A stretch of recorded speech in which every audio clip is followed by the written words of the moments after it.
Hello everyone, welcome back to our channel English Madhyam. English Madhyam के platform पे मैं हूं आपकी एजुकेटर प्रियंका ठाकुर और हम सॉल्व कर रहे हैं editorial based practice exercise. Start करते हैं आज का session with thought of the day, that is don't let others limited thinking limit your goals to success. यानी कि आपका जो सफलता के लिए गोल्स बना रखे हैं आपने कि मैं ये चीज़ें करूँगा, वो उसके बाद मैं सफल हो जाऊंगा, तो आप दूसरे लोग व्यक्ति बोलते हैं कि नहीं नहीं तेरे बस की बात नहीं है, उससे अपने आप को लिमिट मत करो, क्योंकि वो उनके बस की बात नहीं है तो वो सोचते हैं कि तुमसे भी नहीं हो पाएगा, क्योंकि हमसे नहीं हो पाएगा तो तुमसे भी नहीं हो पाएगा। उनकी लिमिटेड थिंकिंग है, उसके अनुरूप आपने अपने आप को नहीं बनाना, ठीक है। आपने बल्कि उनको गलत प्रूफ करने के लिए और ज्यादा मेहनत करनी है। ओके, चलिए स्टार्ट करते हैं reading comprehension and practice exercise for SSC CGL 2024। Studies point to need for building resilience against such catastrophes. Catastrophes क्या होते हैं? कैटास्ट्रॉफीज होते हैं बहुत ही ज्यादा जो जानलेवा कुछ चीजें हो जिसमें बहुत सारे लोगों की जान जाए, ठीक है, उनको बोलते हैं कैटास्ट्रॉफी। तो बोले स्टडीज इस तरफ को इशारा करती हैं कि अब हमें रेजिलियंस मतलब उसके प्रतिरोधक में कुछ करने की क्षमता, जैसे कुछ चीज हमें हार्म करे तो हमें उसको लिए रेजिलियंस दिखाना है कि हम उसको निपट सकते हैं, उससे जूझ सकते हैं। तो अगेंस्ट सच कैटास्ट्रॉफीज, ऐसे कैटास्ट्रॉफीज के लिए हमें रेजिलियंस दिखाना पड़ेगा। The world GDP would be 37% higher today had no global warming occurred between 1960 and 2019। बोल रहे हैं कि आज दुनिया की जीडीपी 37% और ज्यादा होती और हाई होती अगर 1960 से लेकर 2019 के बीच में ग्लोबल वार्मिंग नहीं हुई होती तो। says a new working paper by economists at the US National Bureau of Economic Research। और ये किसने कहा? ये इकोनॉमिस्ट ने कहा। इकोनॉमिस्ट कौन होते हैं? अर्थशास्त्री जो होते हैं। उन्होंने कहा कहाँ पे? यूएस की national bureau of economic research में एक पेपर उन्होंने पब्लिश करा, उसमें ये कहा गया the research which went online this week. ये जो रिसर्च जो इस हफ्ते ऑनलाइन जारी की गई, takes a more holistic approach. Holistic मतलब कॉम्प्रिहेंसिव, सबको सम्मिलित करने वाली, इंटीग्रेटेड। तो ये ज्यादा इंटीग्रेटेड अप्रोच अपनाती है than the methods adopted by studies that aggregate country wide impacts of climate change, बजाय कि उन रिपोर्ट्स के बिल्कुल विपरीत जिनमें कि कंट्री वाइड मतलब एक एक देश का, नेशन वाइज, कि इस देश में इतना रहा, इस देश में इतना रहा, वैसा कंट्री वाइज क्लाइमेट चेंज को वो एग्रीगेट करते हैं, सेग्रीगेट करते हैं, ग्रुप बनाते हैं, ठीक है, सिंगल आउट करते हैं, सिंगल ग्रुप बनाते हैं। उसके विपरीत इन्होंने ज्यादा कॉम्प्रिहेंसिव अप्रोच करी है bye linking the global with the local. इसमें क्या किया गया? दुनिया को, ग्लोबल जो जीडीपी है उसको लोकल जीडीपी के साथ में लिंक किया गया। The author's argue that the economic cost of a hotter planet could be 6 times more than that suggested by previous estimates।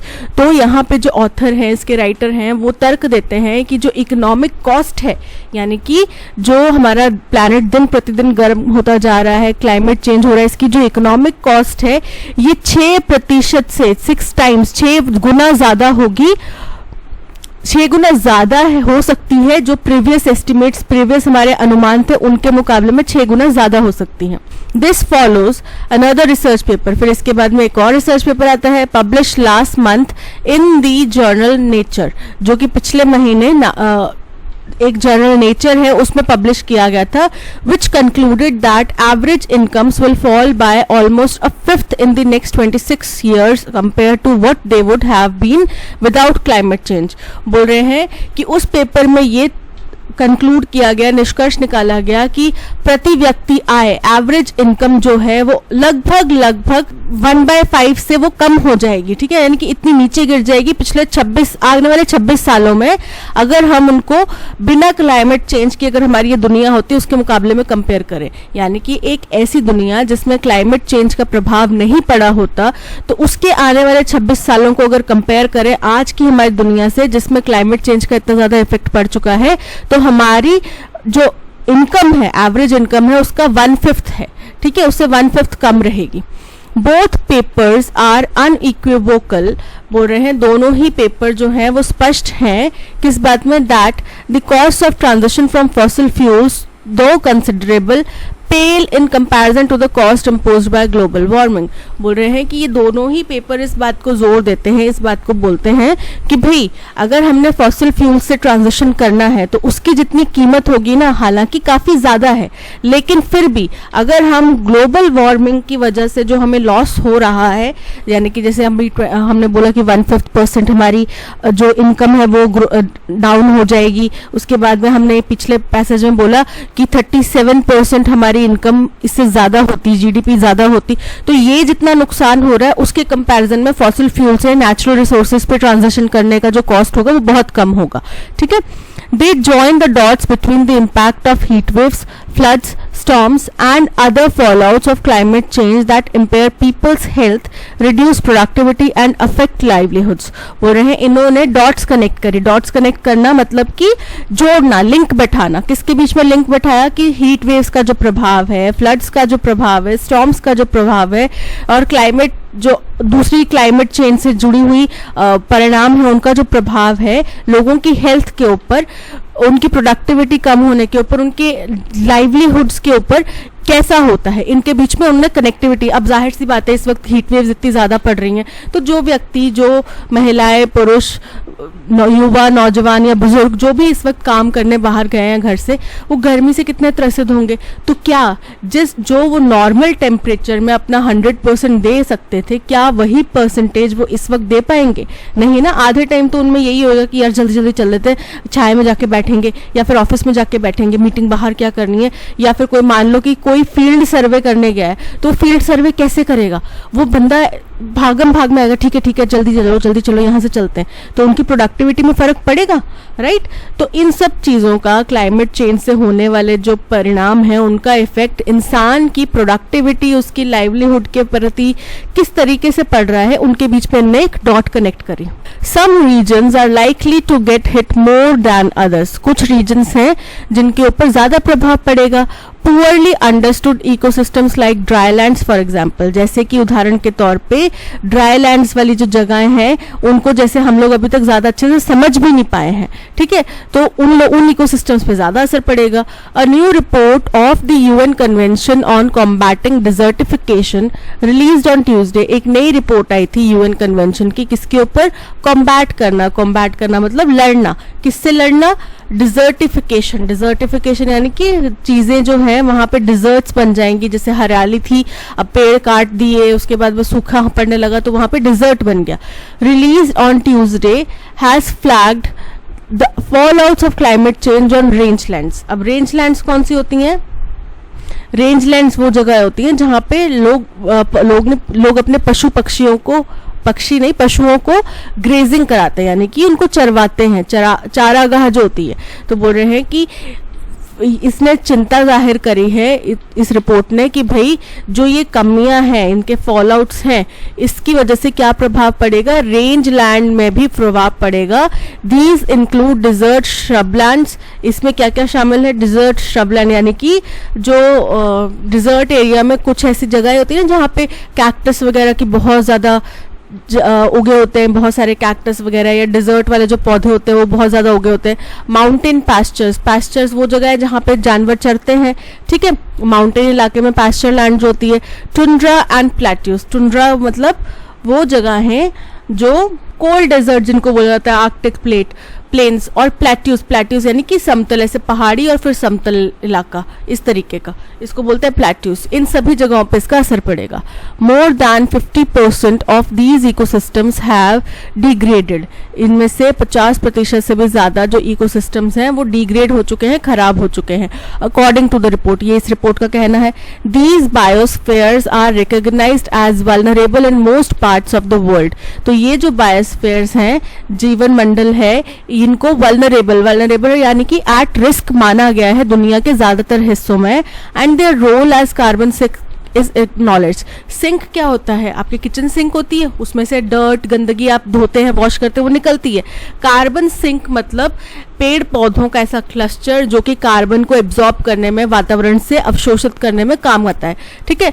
तो बोल रहे हैं कि ये जो इलाके हैं जो कि हालांकि वल्नरेबल हैं, लेकिन ये बहुत महत्वपूर्ण भी हैं क्योंकि ये कार्बन को अवशोषित करते हैं वातावरण से, और ये एक्नॉलेज किया गया है, माना गया है कि ये इलाके जो हैं कार्बन सिंक का काम करते हैं.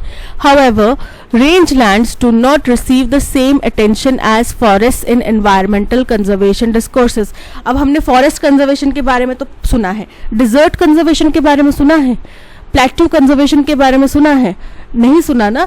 तो बोल रहे हैं कि हालांकि रेंजलैंड्स जो हैं कि कौन कौन से इलाके होते हैं जो ऊपर हमने पढ़े थे ना, जहाँ पे ड्राई है, चरवाहा की जगहें हैं, तो ऐसे जो इलाके हैं इनके ऊपर कंजर्वेशन के जो प्रयास हैं वो इतने ज़्यादा प्रभावित नहीं किए जाते, उनको इम्पोज नहीं किया जाता. इनके बारे में अभी तक कंसिडर भी नहीं किया जा रहा था जितना कि फॉरेस्ट के बारे में कंसिडर किया गया.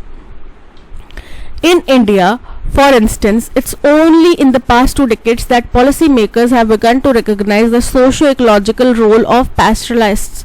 बोल रहे हैं अगर हम हिंदुस्तान की बात करें तो हिंदुस्तान के उदाहरण लेते हैं कि पिछले 2 दशक के अंदर ही जो हमारे पॉलिसी मेकर्स हैं उन्होंने पैस्टरिस्ट होते हैं, जो चरवाहे होते हैं, उनको रिकॉग्नाइज करना शुरू किया है कि हमारे सामाजिक और इकोलॉजिकल ढांचे में उनका बहुत महत्वपूर्ण रोल है. ये मानना भी कुछ दशक पहले ही शुरू किया है. Who depend on these ecosystems, और ये लोग किन जगहों पर निर्वाह करते हैं, ये चारागाह वाली जगहों पर निर्वाह करते हैं. Protecting pastoralism as a way of life while integrating communities such as Maldharis, Van Gujars and Rabbaris in the modern economy remains a critical developmental challenge.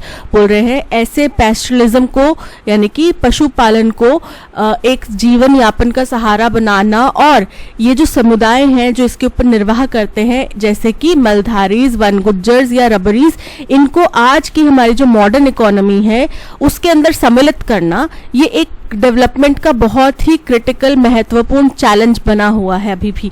क्योंकि इतने सालों बाद भी अभी तक अगर ये लोग मुख्य धारा से नहीं जुड़ पाए तो यानी कि ये हमारी सरकारों की विफलता है और हमारे डेवलपमेंटल फेलियर है. Global climate policy has so far rightly concentrated on mitigating climate change. अब जो global climate policy है वो अभी तक तो बिल्कुल सही दिशा में चल रही है कि उनका ध्यान जो है mitigating, कम करने के ऊपर. किसको कम करने? climate change को कम करने के ऊपर है, तो ये सही दिशा है. In recent years there have been feeble attempts to help deal with the ravages of floods.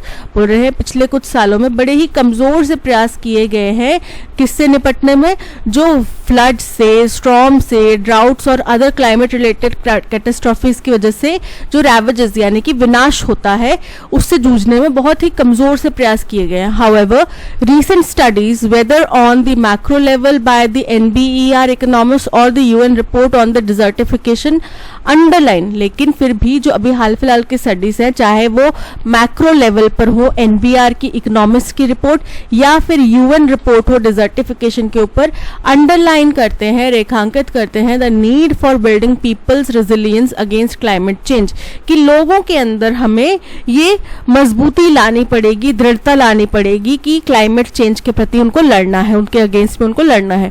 Protecting them against heat waves, और जिसकी वजह से हम उनको हीट वेव से बचा सकते हैं, फ्लड से बचा सकते हैं, लैंडस्लाइड से बचा सकते हैं, ड्राउट प्रूफिंग कर सकते हैं एग्रीकल्चर की, और स्ट्रेंथनिंग हेल्थ केयर फैसिलिटीज, और हेल्थ केयर फैसिलिटीज को मजबूत कर सकते हैं.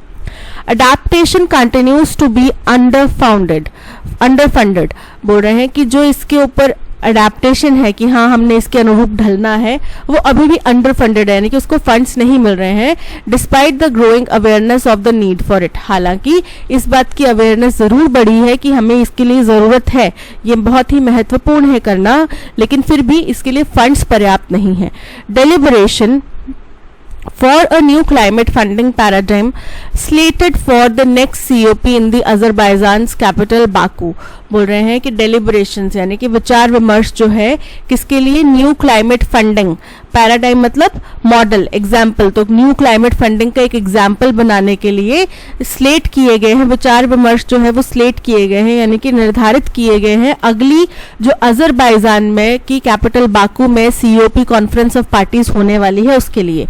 Will have to take this imperative into account, और उसमें विचार, उस चर्चा में, उस विचार विमर्श में इन सब इम्पेरेटिव्स को, इन सब पहलुओं को हमें वहां पे अनिवार्य रूप से सोचना समझना होगा, इनके ऊपर चर्चा करनी होगी. तो ये था पैसेज. अब चलते हैं क्वेश्चन नंबर 1 की तरफ। क्वेश्चन नंबर 1 हमसे कह रहा है what is the tone of the passage. तो tone of the passage alarmist नहीं है, हमने बहुत चिंताजनक चीजें नहीं बताई, हमने कुछ चीजों की तारीफ करी है और जो चीजें जैसे जैसे तथ्य हो रहे हैं उनके बारे में बताया है। पेसिमिस्टिक नेगेटिव नहीं है पूरी तरीके से, थोड़ा बहुत नेगेटिव है, पूरी तरीके से नेगेटिव नहीं है।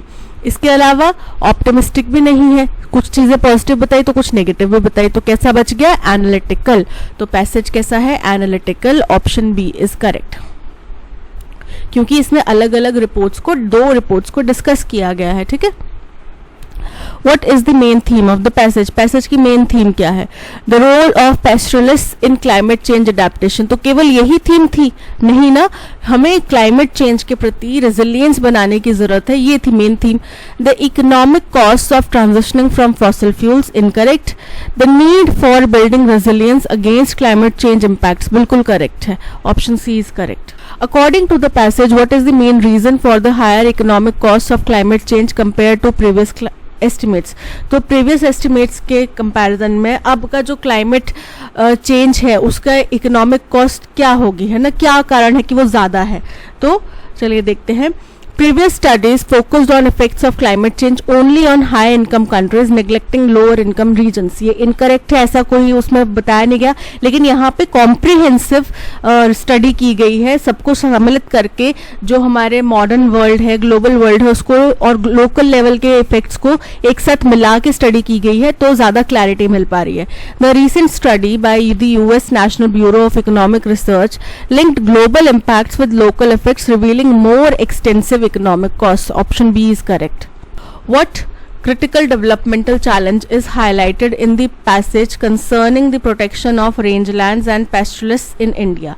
तो क्या developmental challenge यहाँ पे दिखाई दिया कि पहले तो इनके बारे में पॉलिसीज बनाई नहीं जाती थी ना, अब इनको मानने तो लगे कम से कम, राइट। लेकिन अभी भी इनको मुख्य धारा से जोड़ना, मेन स्ट्रीम इकोनॉमी से जोड़ना जो है ये बहुत बड़ा चैलेंज है। Developing new technologies to improve the productivity of rangelands, incorrect है।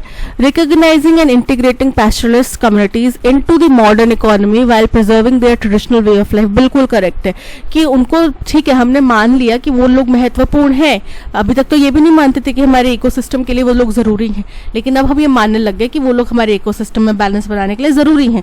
लेकिन इसके बावजूद भी उनकी लिविंग कंडीशंस तो अच्छी होनी चाहिए ना, उनको जो लोग वो जो हमारा अभी सदियों से चला आ रहा काम कर रहे हैं, ठीक है, वो उनको करते रहने के लिए प्रेरणा भी मिलनी चाहिए। और प्रेरणा कैसे मिलेगी? अगर उनके पास में इनकम सोर्सेज नहीं होंगे तो फिर उन लोगों को कैसे अपना काम कंटिन्यू करने की प्रेरणा मिलेगी, राइट। तो आप खुद सोचो कि एक ऐसी इकोनॉमी, हमारे एग्रीकल्चरलिस्ट जो है, हमारे फार्मर्स जो हैं, उनको फार्मिंग करने का कुछ बेनिफिट नहीं मिल रहा, तो वो अपने परिवार को कैसे पालेंगे? फिर वो छोड़ देंगे खेती बाड़ी करना और वो चले जाएंगे बाहर शहरों की तरफ अपनी नौकरियों की तलाश में। फिर खेती बाड़ी कौन करेगा? कोई बचेगा? कोई भी नहीं बचेगा। अगर हर एक व्यक्ति ऐसे ही बाहर नौकरियां करने चला जाए, फिर आप लोगों को अनाज कहाँ से मिलेगा? फिर मोनोपोली हो जाएगी इंडस्ट्रीज की और कंपनीज की, ठीक है, वो उसको बिजनेस बना लेंगे और उसी मॉडल के ऊपर, फिर मोनोपोली के ऊपर अपने प्राइजेस पे वो बेचेंगे, राइट। तो यहाँ पे ये जानना कि ये लोग बहुत ज़रूरी हैं, इसको समझना और इनको मुख्य धारा से जोड़ना, ठीक है, ये बहुत ज़्यादा ज़रूरी है। So option B is correct. According to the passage, what is the primary issue that upcoming climate policy deliberation in Baku needs to address? Funding का, है ना, फंडिंग जो है वो बहुत ज़रूरी है इन क्लाइमेट चेंजेस से जूझने के लिए, और वही सबसे बड़ा चैलेंज रहेगा बाकू में डिस्कस करने के लिए। The necessity of significantly increasing funding for adaptation measures to build resilience against the impact of climate change, बिल्कुल करेक्ट है, option A is correct. Identify the sentence that correctly uses the indefinite article. She purchased a apple in the market with me. जो vowel sounds होते हैं A, E, I, O, U. अब कुछ बच्चे केवल A, E, I, O, U first में आ गया, हाँ यहाँ पे A आ रहा है तो ये यहाँ पे एन आएगा, ऐसा नहीं होता। उनकी साउंड होती है ए, एप्पल, ई, एलिफेंट, ई, इग्लू, ठीक है, इंक। तो इनकी जो साउंड होती है ना, ई, ए, ये साउंड के ऊपर वॉवल जो अगर साउंड होती हैं तो लगता है एन। तो एप्पल, तो ए के साथ में ए तो आएगा नहीं, क्या आएगा? An apple. She purchased an apple in the market with me, option B is correct. She is building a new house. अब इसको पैसिव वॉइस में कन्वर्ट करना है। देखो शी क्या है, प्रोनाउन है, प्रोनाउन हमारा सब्जेक्ट बन गया है यहाँ पे, इज हमारा हेल्पिंग वर्ब है, बिल्डिंग बनाना, बिल्ड बिल्डिंग, ठीक है, तो ये क्या है हमारा वर्ब है, राइट। एक आर्टिकल है, न्यू, न्यू नया, नया जो है वो घर नया है, तो घर क्या है हमारा ऑब्जेक्ट और नाउन, कॉमन नाउन, ठीक है, कॉमन नाउन। तो कॉमन नाउन है तो उसकी क्वालिटी क्या बता रहा है कि किस तरीके का घर है, नया घर है, तो ये क्या हो गया, एडजेक्टिव हो गया। तो अ न्यू हाउस जो है हमारा पूरा जो फर्स्ट में आ जाएगा, right. A new house is building, ING, तो is being built by her, a new house is being built by her, option A is correct. The company was engaged in spurious trade practices. Spurious मतलब क्या होता है, spurious मतलब क्या होता है कि जाली, जालसाजी वाले, तो इसका सिनोनिम क्या हो जाएगा, effective मतलब प्रभावशाली, तो ये तो इसका सिनोनिम नहीं है। fraudulent, fraudulent मतलब जालसाजी, धोखाधड़ी, तो ये इसका सिनोनिम है, option B is correct. Spacious बहुत ज्यादा जगह है जिसमें, बहुत विशाल है। ट्रेंडी जो आजकल फैशन में है, so option B fraudulent is correct. Intriguing, intriguing का मतलब होता है बहुत ज्यादा रोचक, इंटरेस्टिंग, फैसिनेटिंग। इसका सिनोनिम क्या बताना है, ग्लोरीफाइंग फर्स्ट है, तो ग्लोरीफाइंग का मतलब होता है किसी चीज को ज्यादा महिमा करना, बहुत बढ़ा चढ़ा के भी नहीं, पर बहुत ज्यादा तारीफ करना, उसको बहुत प्रचार करना, तो वो गया ग्लोरीफाइंग, जो कि इनकरेक्ट है। रैविशिंग, रैविशिंग मतलब बहुत ही ज्यादा एक्सट्रीम, बहुत ही ज्यादा मंत्रमुग्ध करने वाला, सो इनकरेक्ट है यहाँ पे। स्टनिंग, स्टनिंग भी बहुत ही ज्यादा, कोई बहुत ज्यादा खूबसूरत है, बहुत ज्यादा एक्सट्रीमली बहुत ज्यादा स्टनिंग लग रहा है, ठीक है, सुंदर लग रहा है। इंटरेस्टिंग, इंटरेस्टिंग मतलब जिसमें आपका इंटरेस्ट बने, आपको रोचक करे, रोमांचित करे, तो वो इंट्रिगिंग या interesting are the synonyms, option D is correct. Sajni had interfere in this matter. अब हैड जब आता है तो हैड अगर हमने पास्ट परफेक्ट टेंस में जो वर्ब होगा वो थर्ड फॉर्म में होगा, V3 फॉर्म में होगा, तो यहाँ पे इंटरफेयर की बजाय क्या होगा, इंटरफेयर्ड, ठीक है। सजनी had interfered in this matter, तो हैड इंटरफेयर की बजाय इंटरफेयर्ड आएगा। अब यहाँ पे S1 और S6 गिवन है, इसके बीच में हमें PQRS को रीअरेंज करना है, ठीक है। Today the world has become a much smaller place. आज ये दुनिया बहुत छोटी सी जगह बन चुकी है। Thanks to the adventures and miracles of science. ये किसके देन है कि दुनिया इतनी छोटी सी बन गई, किसकी वजह से हुआ, जो साइंस में हमने नई नई खोजें करी, नए नए एडवेंचर्स करे, क्योंकि हर एक जो खोज है, हर एक जो रिसर्च है, डेवलपमेंट है, इनोवेशन है, ये सब क्या है, ये एक एडवेंचर है, राइट, अपने आप में एक एडवेंचर है, और इसमें एक मिरेकल है साइंस का, ठीक है। We are slowly realising that the world is a single cooperative group. हमें धीरे धीरे इस बात का एहसास हो रहा है कि पूरी की पूरी दुनिया जो है वो एक सिंगल कोऑपरेटिव ग्रुप है, यानी कि हर एक देश एक दूसरे के ऊपर निर्भर है ग्रोथ के लिए। अब यूके में अगर इकोनॉमिक डाउनफॉल आता है तो उसका प्रभाव हिंदुस्तान पे भी पड़ेगा, यूएस पे भी पड़ेगा, चाइना पे भी पड़ेगा, हर एक देश के ऊपर पड़ेगा, तो हम एक कोऑपरेटिव ग्रुप हो गए। Other religions have become forces with which we have to reckon। बोल रहे हैं दूसरे धर्म जो हैं वो ऐसी ताकतें बन चुकी हैं जिनको हमें मानना पड़ेगा, समझना पड़ेगा। And we are seeking for ways and means by which we can live together in peace and harmony.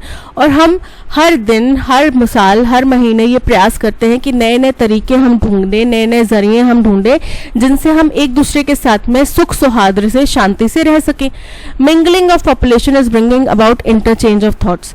तो एक पॉपुलेशन का दूसरी पॉपुलेशन के साथ में मिंगल होना, जुड़ना, मेल मिलाप होना, इससे क्या हो रहा है, हमारे विचारों का आदान प्रदान हो रहा है। ग्लोबलाइजेशन की वजह से हम लोग दूसरे देशों की, व्यक्तियों की इंडिविजुअल सोच को भी समझने लगे हैं। Foreign nations have become our next door neighbours. तो दुनिया छोटी बन गई है, तो इसलिए फॉरेन नेशन जो है वो हमारे, ऐसे लगता है कि पड़ोसी, दरवाजा खोलो जो अगला घर पड़ोसी का है वो हमारा फॉरेन नेशन है, ऐसे लगता है। क्योंकि आप सुबह हो सकता है चाइना में हो, शाम को आप हो सकता है यूएस में हो, राइट, क्योंकि आपके पास में एक्सेस है इन चीज़ों को कर पाने का, पॉसिबल बना पाने का। फ्लाइट पकड़ो, एक फ्लाइट पकड़ो, 4-5 घंटे, 10 घंटे में आप यूएस पहुंच जाते हैं, राइट। तो ये दुनिया बहुत छोटी हो गई है, ठीक है। तो ये तो हमें पता चल गया कि today the world has become much smaller place, और एस जो है इंटरकनेक्टेड है, क्योंकि दुनिया छोटी हुई है, तभी तो हमारे जो बाहर की कंट्रीज है वो हमारे लिए ऐसा लगता है कि हमारा बस बगल वाला पड़ोसी तो है, राइट। तो ये हो गया first. We can not have religious unity and peace so long as we assert that we are in possession of the light and all others are groping in the darkness.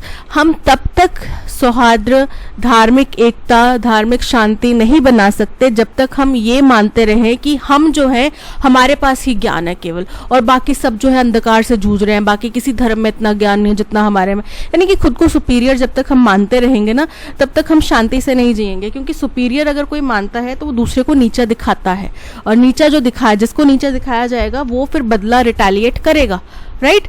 तो यहाँ पे हमें समझ में आ गया कि जो रिलीजन वाला पार्ट है वो इससे जुड़ रहा है S6 से, तो यानी कि क्यू हमारा लास्ट पार्ट आएगा, यानी कि क्यू हमारा 4th पॉइंट होगा। S फर्स्ट और Q फोर्थ। देखो S फर्स्ट हमारा केवल ऑप्शन A में आ रहा है और ऑप्शन C में आ रहा है, तो ऑप्शन B और ऑप्शन D को एलिमिनेट कर दो। अब ऑप्शन C में लास्ट पॉइंट P आ रहा है, जबकि हमें पता चल रहा है कि हमारा 4th पॉइंट Q है, so option A SRPQ is correct. Bad iron, bad iron का मतलब होता है बैड लक, ठीक है। No steam, not hot, bad luck, option C is correct. Select the sentence that contains no spelling errors.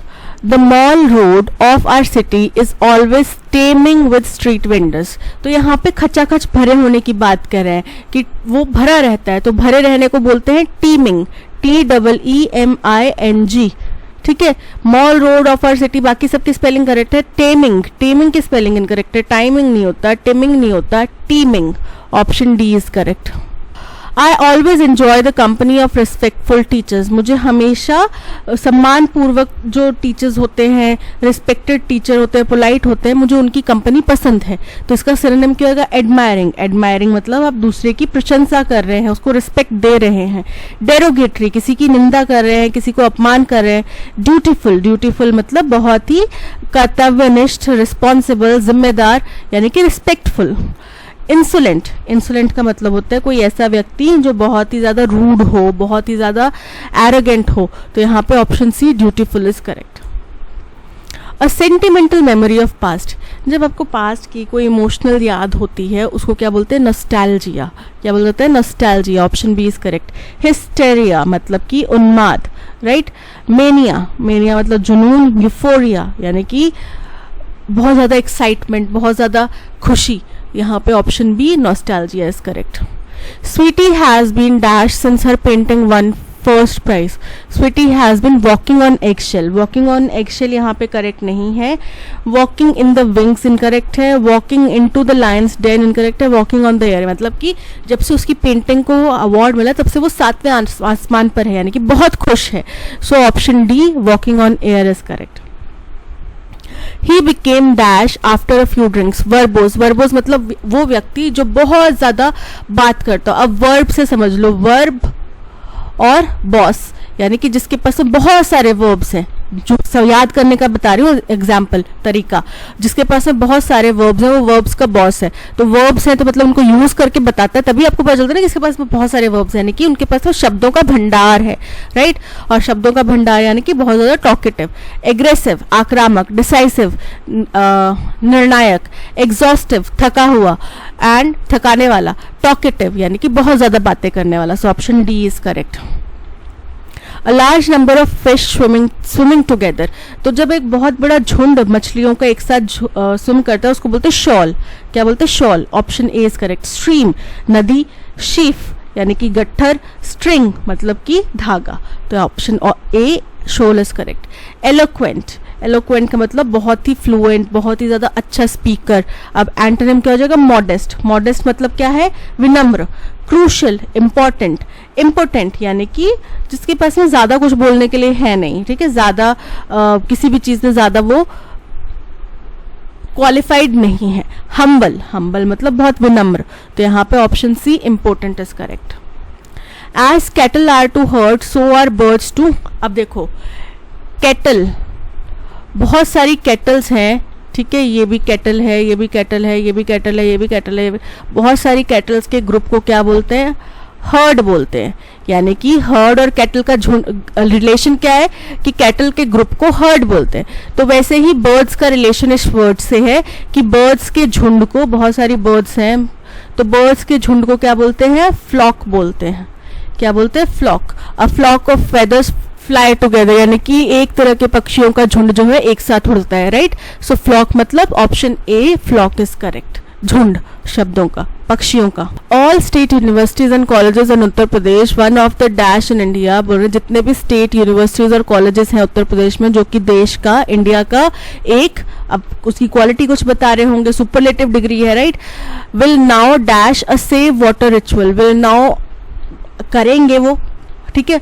तो organise हो सकता है, इनॉग्रेट हो सकता है, कुछ भी, मतलब करने की भावना है यहाँ पे कि वो सेव वाटर रिचुअल करेंगे, नेम्ड जल भरो, जिसको बोला जाएगा जल भरो in place of lamp lighting. जब किसी चीज का इनॉग्रेशन करते हैं, किसी फंक्शन का, तो दीप प्रज्वलित करके करते हैं। यहाँ पे अब दीप प्रज्वलित नहीं किया जाएगा, जल भरो किया जाएगा। टू इनॉग्रेट देयर एनुअल कॉन्वोकेशंस, अपने एनुअल कॉन्वोकेशंस को इनॉग्रेट करने के लिए वो जल भरो रिचुअल करेंगे। The governor of the state, who is also chancellor of state universities, जो स्टेट के गवर्नमेंट हैं, जो कि स्टेट की यूनिवर्सिटीज के चांसलर भी हैं, instructed that every university and college in the state should install rain water harvesting plants on its campus। उन्होंने इंस्ट्रक्शन दिए हैं कि हर एक यूनिवर्सिटी जो है या कॉलेज जो है उसके अंदर रेन वाटर हार्वेस्टिंग प्लांट्स होने चाहिए उनके कैंपस में। वैसे ना ये किसी एक पर्टिकुलर स्टेट की बात नहीं है, जितने भी सरकारी दफ्तर होते हैं उन सब जगह ये होने चाहिए। अगर हम वाकई में ये काम करना चाहते हैं, ग्लोबल वार्मिंग से परेशान हैं, ग्लोबल वार्मिंग के बारे में सोचते हैं, तो चाहे हिंदुस्तान का पार्लियामेंट हो, चाहे प्रधानमंत्री का घर हो, चाहे राष्ट्रपति का घर हो, चाहे किसी सीएम का घर हो, चाहे कोई भी सरकारी दफ्तर घर हो, सरकारी सोसाइटी हो, सब जगह पे रेन वाटर हार्वेस्टिंग के फैसिलिटीज होनी चाहिए। और जो हमारा वेस्ट वाटर मैनेजमेंट सिस्टम है वो भी लगा होना चाहिए, क्योंकि अगर यहाँ पे सोसाइटीज अपनाएंगी तभी आम जनमानस को इन चीज़ों को एक्सेप्ट करने के लिए आसानी होगी। जल Bharo signifies dash the vision of Jal शक्ति।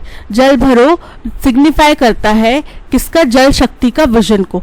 This ceremony symbolises the dash importance of water conservation. ये सेरेमनी जो है वो सिंबलाइज करती है कि कितना महत्वपूर्ण है water conservation. Whereas lamp lighting ceremony symbolize removing darkness through education. और दीप प्रज्वलित क्यों किया जाता था, वो सिंबल था कि हम शिक्षा के माध्यम से अंधकार को दूर कर सकते हैं, and spreading the light of learning, और पढ़ने का, सीखने की जो ज्योति है उसको प्रज्वलित करके उसको चारों दिशाओं में फैलाते हैं। It is really a dash initiative, बहुत अच्छा इनिशिएटिव हो सकता है। Every educational institute in India should ensure to save and recharge ground water by installing rain water harvesting plants. हर एक एजुकेशनल इंस्टीट्यूट जो कि हिंदुस्तान में है उनमें सेव वाटर, उनको ये सुनिश्चित करना चाहिए कि वो पानी बचाएं और ग्राउंड वाटर को रिचार्ज करने के लिए रेन वाटर हार्वेस्टिंग प्लांट्स लगाएं। These kinds of initiatives provide awareness of using and saving water, the elixir of life. तो इस तरीके के जो प्रयास है और अवेयरनेस इनिशिएटिव्स हैं, ये अवेयरनेस फैलाएंगे पानी को बचाने के लिए, जो कि जीवन का अमृत है। अब देखो जितने भी इंजीनियरिंग कॉलेज हैं, अब ये जो भी नई नई चीज़ें इनोवेट करते हैं वो इंजीनियर्स करते हैं, तो इंजीनियरिंग कॉलेजेस वगैरह को तो कम से कम सबसे पहले इस तरीके के प्रयास हैं वो करने चाहिए, ताकि एग्जाम्पल बनाए कि हम सिर्फ बातों के इंजीनियर्स नहीं हैं, हम सिर्फ बड़ी बड़ी कंपनीज को जाके फ़ायदा नहीं पहुंचाने वाले, हम लोग अपने कॉलेज से स्टार्ट करेंगे। हम बोलते हैं ना कि किसी भी परिवर्तन की शुरुआत अपने घर से होती है, तो आपका घर है, आप 24 में से 8-9 घंटे वहाँ बिताते हैं, वहाँ से शुरुआत कीजिए। All state universities and colleges in Uttar Pradesh one of the dash. अब सुपरलेटिव फॉर्म में होएगा, more big, comparative, big states incorrect, biggest सबसे बड़ा है, C is correct. In India will now dash organise a save water ritual, तो यहाँ पे organise is correct. Jal Bharo signifies dash the vision of Jal Shakti. Holding, holding मतलब किसी चीज को पकड़ना। प्रोसीडिंग यानी कि आगे बढ़ना। मूविंग यानी कि अगेन मूवमेंट करना किसी तरीके की। स्ट्रेंथनिंग मजबूत करना। तो जल शक्ति का जो हमारा विजन है उसको मजबूत करता है, so option D is correct. This ceremony symbolises the dash importance of water, the share, share मतलब पूरी तरह से, कंप्लीट मतलब पूरा, ठीक है, इमेंस मतलब बहुत ज्यादा, टोटल अगेन पूरा। तो यहाँ पे पूरी इंपॉर्टेंस नहीं बता रहे ना, पूरी इंपॉर्टेंस थोड़ी होगी, क्या है कि बहुत ज्यादा जो जरूरत है वाटर कंजर्वेशन की, so option C is correct.